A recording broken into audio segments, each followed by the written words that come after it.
coming into confidence within yourself and not to project into the other person, cut their wings.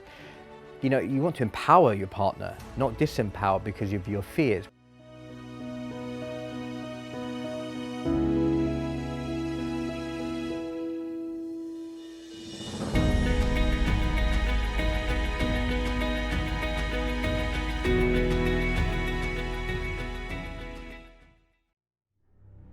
How do we keep the spark, the passion in a relationship that has been going on for a long time? This question is quite an important one because I think it comes to mind for a lot of people. This is why we see so many marriages kind of wind down and relationships wind down. And you know, if you look at the relationship dynamics, you know, the first couple of months after you've met is the honeymoon period, and you see in that person, you know, the most beautiful human being you've ever seen. You know, you just have this endorphins and this, you know, love struck feeling, right? And then, you know, this first 3 months are the most beautiful months of your life. And then what happens And is... And then what happens is... There's a then? There is a then. The ego steps in. Okay. Because what happens, everything that is not love starts to come up for air, right? And everything that you did love becomes something that you don't like anymore. So that's a real test, I think. I mean, we did a crash course on this because we ended up in the 3rd month of our relationship, we ended up in a lockdown for 3 months. And Alex, with the 2 kids, not of his own, had to, you know, raise them. And it was a crash course to see how compatible we are, that is for sure. That is for sure. And I'm glad that we are. So. There's quite a few pandemic relationships out there. And it's like a... That's the good thing from the pandemic, right? So that's yeah, the absolutely. positive This is one thing. one thing.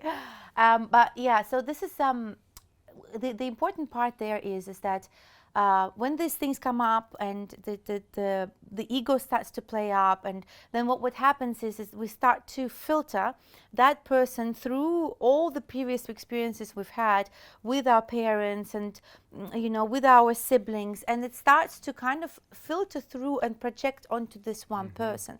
That person becomes the subject of, you know, playing out that role. As I said earlier, you know, if you don't heal your childhood patterns, they're going to come up in your romantic relationship, and that is so true. So romantic relationships have this beautiful quality of challenging you to really overcome these things, but not many people pass the test. And that's where I believe it starts to wind down, because if the people feel that anything about them is judged, or they're judging the other person, they're creating that separation. So, and it feels very strong, because when you come from that union and that unity and that vibing and that harmony and that intimacy, and then something starts to come in, and it's like a grain that then starts to become bigger, like a pearl or a pebble. It starts to become bigger because then we're putting other elements into it. And especially as the marriage or relationship goes through a span of time, we add so many more other elements to it. There's money that comes in, there's the in-laws that come in, there is the, I don't know, kids, there is the, you know, job, there's friends, there is, you know, you add so many different dynamics to this one relationship, and you kind of putting it to the test to see, can you still maintain that spark between you? And you know, more often than not, people become best friends, or just friends, or not friends at all, unfortunately.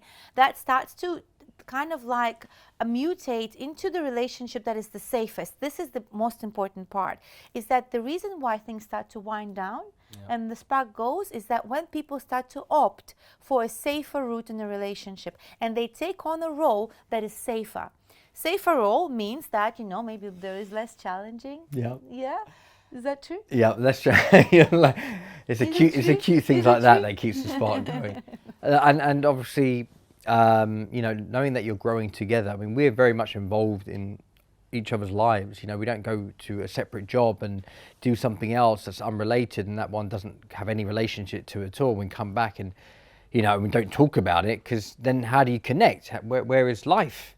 So we are very blessed that we literally, everything is happening in our lives, we are always in communication, and we are union together. And some people could say that could take the spark out, right? No. But it really doesn't, because we are integrating every aspect of what we value entwined with each other.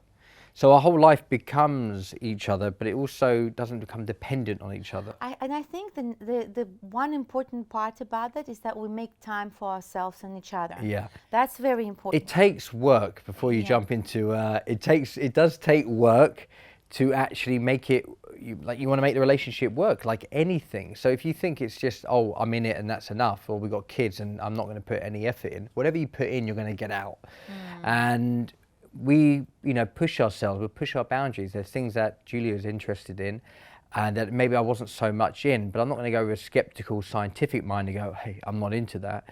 I'm going to go, well, I love her, so let's see what this is all about, because I'm open-minded, and then I find something else new and I can connect to her even deeper. And I'm like, wow, you know things that I didn't know, and you enjoy this, and I take her into the world of what I like and value. And if you don't judge each other and you appreciate the other person's values, then you start to really, relate and care for that person, because they love what you love, and you're willing to try out what they love, and you find it's all based on the intention of love, and that I really think helps keep the spark going. Yeah, and I think also start exploring yourself. Go on an adventure with yourself, within yourself, and communicate it openly and honestly. And when you add that dynamic into your relationship, you open a whole new world. And all the different tools that are out there to go and do that inner work. But the important part is to be able to communicate it and be honest about this. And if the other person loves you, they will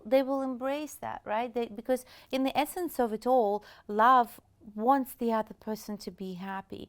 It's the ego that says, oh, well, if you do that thing, maybe that will separate us more. Well, I'm going to judge that thing that you're doing so that I don't give you a chance to go far away from me. And that's the first step to actually start killing the spark. Yeah, and insecurities.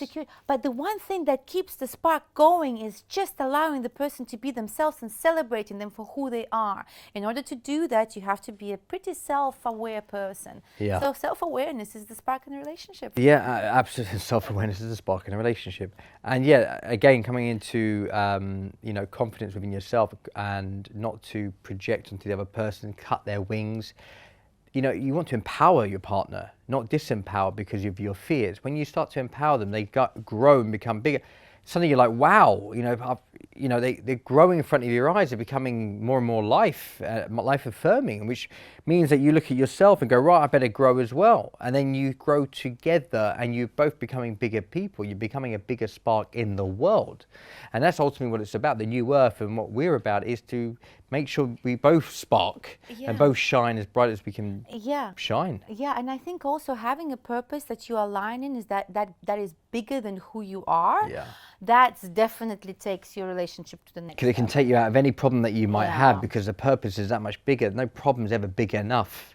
So you'll never be grinded down by something small and repetitive, or it doesn't get in the way of your loving relationship. Yeah, but the important part there is that with experience you start to differentiate between karmic relationships and not karmic relationships. So that's going to be another video that we will do most probably. So yeah, but to sum up, to summarize this, of course, how do you keep the spark going? Humor and Viagra. No. So humor, that's it. So the humor is another aspect of it. So to summarize, bring in the humor, make each other laugh. If you don't know how to be funny, do a stand-up comedy class. Doesn't mean you can't learn.